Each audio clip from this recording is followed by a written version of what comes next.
l'autora escuelle l'ajut de les pintures de Sorolla com a símbolo estético para atravesar escenarios y geografías urbanes entre mitos, realidades y quimeres.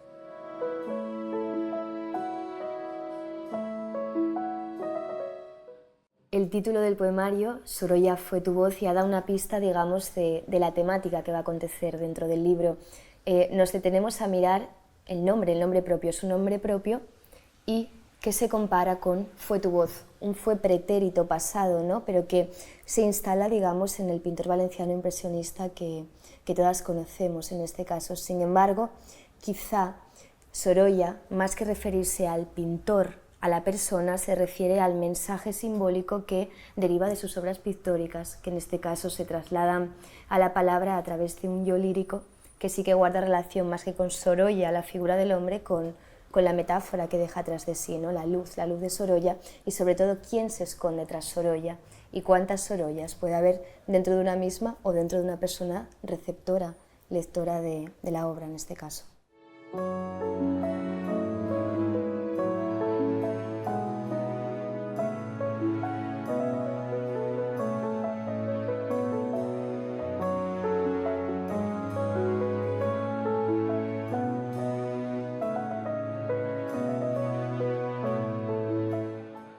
El término luz se puede bifurcar en diversos sentidos, ¿no?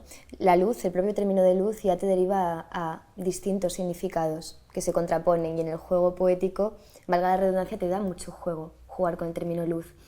Y Sorolla, aparte de demostrar, ¿no?, a través de los cuadros, esos cuadros playescos, e intensificar o darle más valor al término playa, ¿no? Con Saraya, la playa se intensifica de más manera.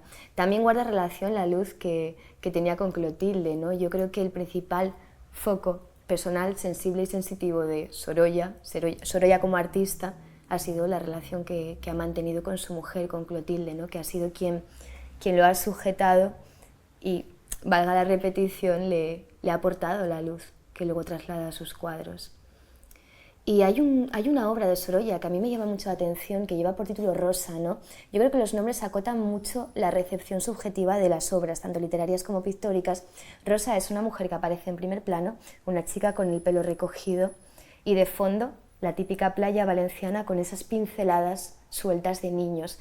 Y Rosa puede estar en cualquier escenario, puede estar en la playa o puede estar en la Catedral de Oviedo, porque está tan absorta, ¿no?, en sí misma, que el escenario es lo de menos.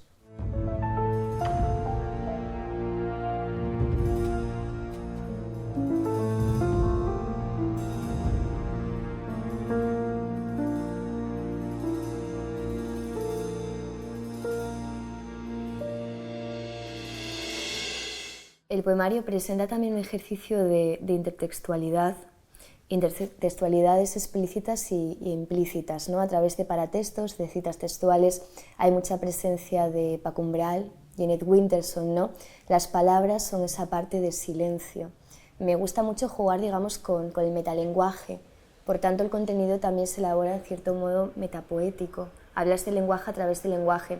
Y luego está también la presencia del novelista Edmund White, que también recibe bastante influencia porque justamente en el momento que estaba terminando de escribir el libro se recibió su fallecimiento, ¿no?, la noticia de su fallecimiento.